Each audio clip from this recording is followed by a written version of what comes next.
अहोबिले गारुडशैलमध्ये कृपावशात् कल्पितसन्निधानं लक्ष्म्या समालिङ्गितवामभागं लक्ष्मीनृसिंहं शरणं प्रपद्ये।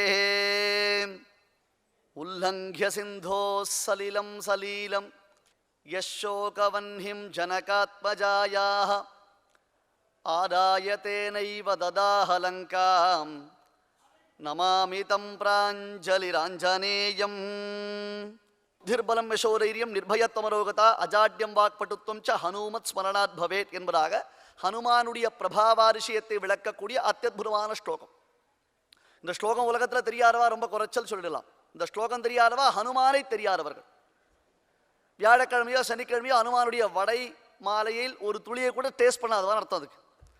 அந்த ஸ்லோகம் ரொம்ப பிரசித்தம். நமக்கு என்ன தேவை, நமக்கு தேவையானவற்றை அளிக்கக்கூடியதான வல்லமை யாரிடத்தில் இருக்கு? சாட்சாத் ஆஞ்சநேய சுவாமி இடத்தில் இருக்கு. அந்த விஷயங்கள் அங்கே காண்பிக்கப்பட்டது. நான் தியான ஸ்லோகங்கள் சொல்லக்கூடிய ஸ்லோகங்கள் வேற உண்டு.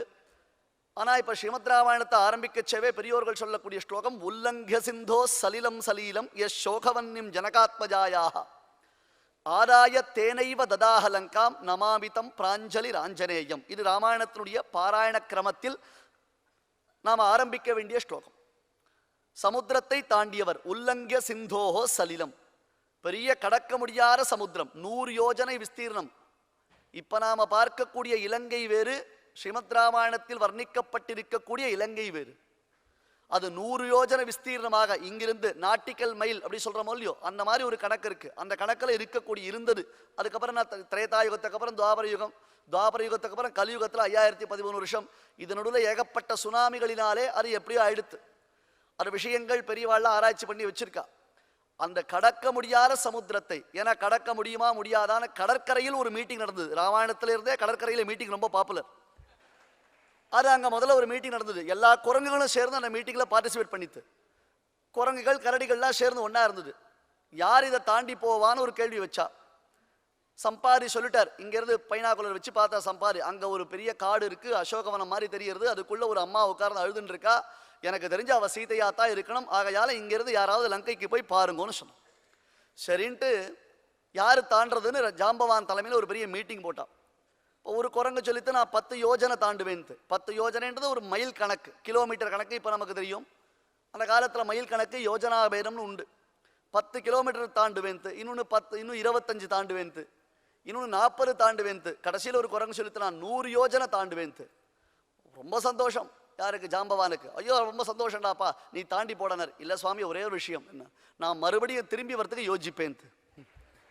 இப்போ இங்கேருந்து அங்கே போயிட்டு அங்கே போய் உட்காந்து என்ன பண்ணுறது, திரும்பி வர வேண்டாமா? அப்போதான் கடைசியில் ஆஞ்சநேயரை பிரேரணம் பண்ணுறார். எல்லாரையும் தூண்டக்கூடியவர் ஜாம்பவான். ஜாம்பவான்னா ராமாயணத்திலையும் மகாபாரதத்திலும் மட்டும் இருக்கிற அர்த்தம் இல்லை. ஜாம்பவான்றவருடைய பெருமை எப்படி தெரியுமா? அவர் பெருமாள் திரிவிக்ரமாவதாரம் எடுக்கச்சே ஓங்கி உலகளந்த உத்தமனாக இருக்கும் பொழுது தன்னுடைய கழுத்தில் பெரிய பறை டமாரம் மாட்டிண்டு பிரம்மருத்ராதிகளை எல்லாம் எழுப்பினார். தூங்கிடாதீங்கோ, பெருமாளுடைய திருவடி வருது, இந்த சமயத்தில் விட்டுட்டேன்னா அதுக்கப்புறம் உங்களுக்கு அது மறுபடியும் பிடித்து கொள்ள முடியாது என்று பிரேரணை பண்ண ஜாம்பவான்.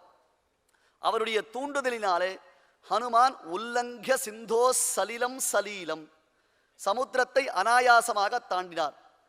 இதுக்கு முன்னாடியும் பின்னாடியும் பிரகரணங்கள ஸ்லோகம் கோஷ்பதீகிருத வாராஷிம் மஷகீகிருத ராட்சசம் என்பதாக ஸ்லோகங்களை சந்தர்ப்பங்களை அறிந்தும் அந்த உச்சாடனங்களை அறிந்தும் உச்சரிப்பது என்பதுதான் சிறந்தது.